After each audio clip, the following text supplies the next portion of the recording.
Brian, we're here. Hey, So it was a year plus out of the cage. How did you feel in there?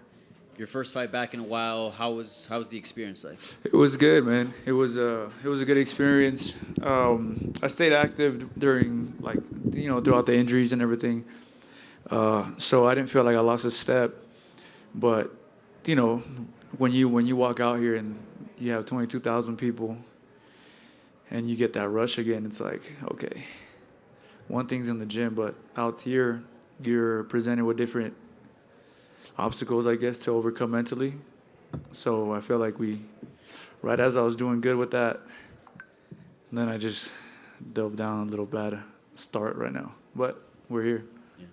In the pre-fight, in the lead-up, you talked about rebirth, right? Did you feel like a different fighter in there? Did you feel like a new version of yourself in that cage? Absolutely, 100%.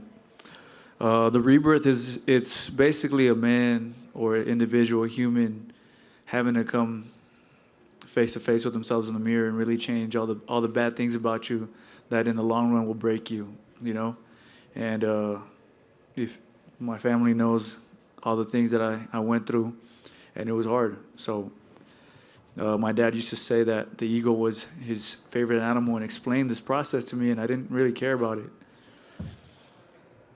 And then when I went through what I went through, that's when I understood that if you want to, for me to be a better father, husband, a family man, a fighter, I mean, you name it, man. I had to go to war with myself and to change a lot of things about me that I didn't want to, but I did. Was it hard to fight Jair the first time? The fight was so short. This second time, you guys really went at it, and I know you guys have a close relationship. I guess you guys get along quite well. So was it hard to get in there and really throw down with him? It was. When you like someone and you hung out with them and you know what they are how they are in person, it's you don't want to hurt them, But at the same time, my coach Chewy reminded me in the back. He said, "Hey man, I know you're good with him, but not right now, man." And for Chewy to speak and tell me something, that's how you know. Like he don't have much to say, but when he says something, you got to listen. So I put that in my head. I said, you know what? All right, tonight is war, and after, then we shake hands. Yeah, and just a couple more. On the broadcast, it seemed like Jair tapped, and then referee Mark Goddard was trying to shake you off, and it seemed like it took a couple seconds before you let go. Can you explain to us what exactly happened in that sequence? Yeah. Starting from yesterday with the weight cut, I could feel my eardrums. They didn't really, I have to do this a lot to kind of blow them out a lot. And when I went in there, I kind of just dove deep, and I clenched my jaw, and I couldn't really hear anything. And to me, the only way I can describe it is I zoned out. It was just squeeze for dear life, and it was like, whatever you do, don't let go. And I guess I kind of went in there a little too much. And after I apologized to the ref and everybody, I said, I'm sorry. And lastly, a lot was made of that maybe if Jair won, he could have maybe gotten a title shot against Ilia Topuria. You were asked the same question in the media day, but you were kind of like, let's wait and see what happens on Saturday first. You got to win. Is a title shot next, or what would you like to see next for your career? There's some questions out there, but obviously, Volk was a great champ. For people to kick him down right now, I find it kind of disrespectful for everything that he's done. Some things have to play themselves out, and we'll see, But if he decides that he does not want to fight and chill, I'm more than happy to go to Spain. Brian, can you talk to me about the mental struggle that must take place when you're ready to fight, you're about to start, and then suddenly your ankle goes boom? I can only imagine the level of panic and stress that goes through you right then. Talk about things stacked against me.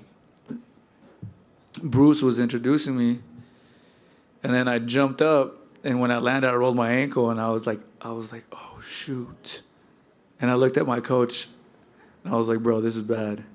And he's like, don't you effing worry about that. You know, he was just telling me, like, get in the zone, doesn't matter. And when they were introducing him, I was trying to, like, flex my ankle. Like, come on, bro, work. Don't you dare fail me right now. Like, we got 5 rounds. It's not even a regular co-main event. So I'd be lying if I said panic didn't set in for a bit.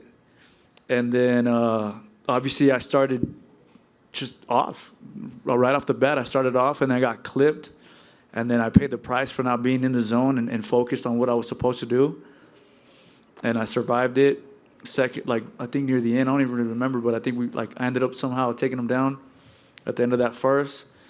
And then we walked back, and adrenaline kicked in, and I was like, all right, there we go. It's funny, actually. I think at the end of the first round, he even kicked you in the ankle to sort of like knock you over. Was it hurting you, or was it more the stress of, oh my God? Both. Yeah, both. It was hurting, and obviously when you're paying attention to it, it's hard to really focus on the fight. And I'm like, dude, this is what happened right now. Like, what an idiot. You roll your ankle right now in front of 22,000 people and you have a war with this tough guy in Mexico, and everyone's going for him. Like, come on, bro. So I had to fight some demons in there. This is not the first time you've shown this, but you are able to take some punishment and fight through it and show your heart every time you go out there. Are you happy with those performances? Are you happy that every time you go out there, it's like, hey, I'll take a beating, but I'll still come back and get you? Or are you looking forward to getting some like easy wins eventually? I mean, bro, look at the situation where I'm at. There's no easy fights, no easy wins here. Had I been, ranked 45 or something, then it'd be probably different.